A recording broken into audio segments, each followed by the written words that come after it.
សំឡេងសត្វយំ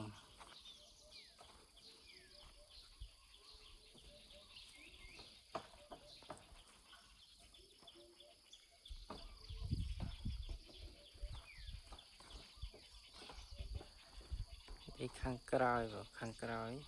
នៅខាងក្រោយសាលាឆាន់នោះមានផ្លូវ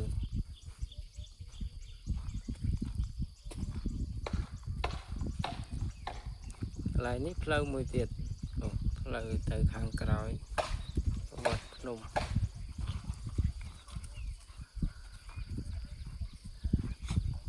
ចង្អោកវារស់នៅម្ដុំនេះវារស់នៅម្ដុំភ្នំនេះបើយើងមានក្របពោតក្របអីបាចឲ្យវាស៊ីឡើងបាចនោះមានវាឡើងចុះមកលេងម្ដុំនេះភ្នំផ្លូវទៅក្រោយ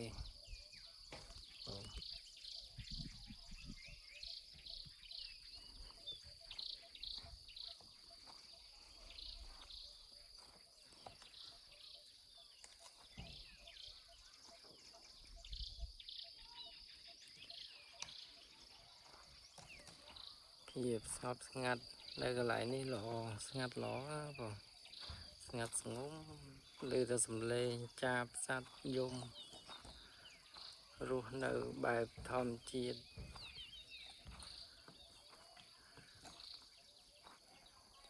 នោះភ្នំ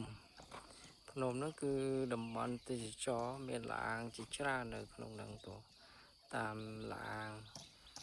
យើងអត់តាមបានរៀបចំនៅឡើយនៅទាំងអស់តាមបានរៀបចំពេលព្រឹកទេសភាពល្អត្រជាក់នឹងបានភ្លៀងហ្នឹងភ្លៀងមកវារៀងត្រជាក់ហើយមួយថ្ងៃនេះអត់សូវក្តៅទេមួយថ្ងៃនេះសូវក្តៅវារៀងត្រជាក់សតុំអត់ដូចថ្ងៃចូលឆ្នាំមុនចូលឆ្នាំហើយប្រហែលថ្ងៃក៏ក្តៅប្រហែលថ្ងៃនេះត្រជាក់អត់សូវក្តៅទិដ្ឋភាពពេលព្រឹកពេលខ្លះយើងរស់នៅជាមួយនឹងធម្មជាតិល្អហើយស្វាយនេះអត់សល់ទេដើមស្វាយនេះផ្លែដំបងដើមដំបងផ្លែច្រើនដល់ស្វាវាមកវាបេះស្វាវាមកបេះស៊ីអស់អត់សល់ស្វាគាត់មកបេះអស់លេងស្វានៅនេះច្រើនច្រើនស្វាមកបេះស៊ីព្រោះវាមក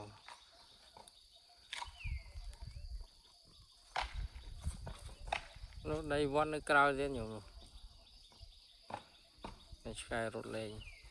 ធំតំបន់ក្រៅខ្យល់លហើយត្រជាក់ស្រួលខ្យល់លហើយត្រជាក់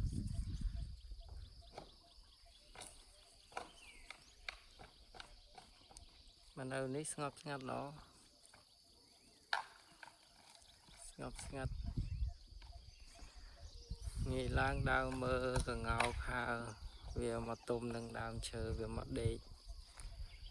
ហើយបានក្របពោតយកមកបាចចោលបរិយតាមនេះយើងបាចចោលបរិយទៅវាមកស៊ីយើងមើលអាត្មាសួររកពោតគេទិញបាន100 គីឡូ1 គីឡូដូចជា500ទិញបាន100 គីឡូយកមកទុកដាក់បាចឲ្យវាស៊ីបាចឲ្យវាស៊ីយូរទៅវាសាំងដូចមាន់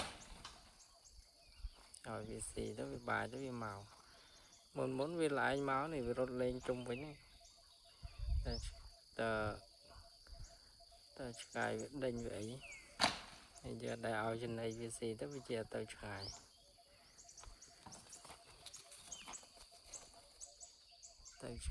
វាលេងសូវមកវាទៅស៊ីចកាគេនោះព្រោះនៅក្បែរនេះមានចកាពោតចកាដលងតែអញ្ចឹងវាទៅរកអាចកាពោតគេហ្នឹងចកាជាប់តាក់គេជាប់អី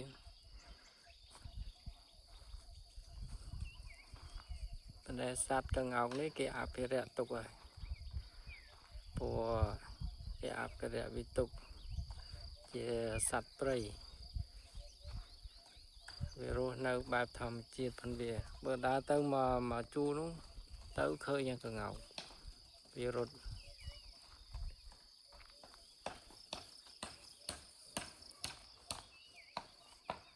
ដូចជាកំពុងតែដោះ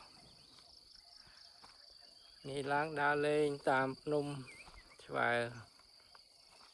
នៃខាងក្រោយនៅទៅខាងមុខយើងមកជំនាញនេះនៅលើភ្នំភ្នំឈូសអស់ជាហៀងនេះអានេះគេឈូសយកធ្វើផ្លូវផ្លូវជាតិខាងមុខហ្នឹងពីដើមតន់មានផ្លូវដែលគេឈូសយកឲ្យគេកាយយកដីភ្នំដីហ្នឹងយកទៅធ្វើផ្លូវទៅអស់មិនជាហៀងធំ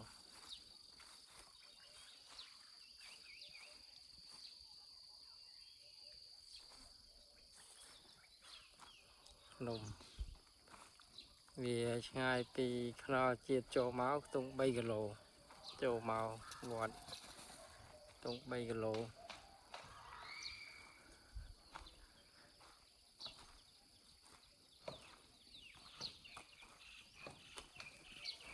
នោះព្រលឺព្រះអាទិត្យនោះចាប់ផ្ដើមរះមកទៀតចែងចាំងព្រលឺព្រះអាទិត្យ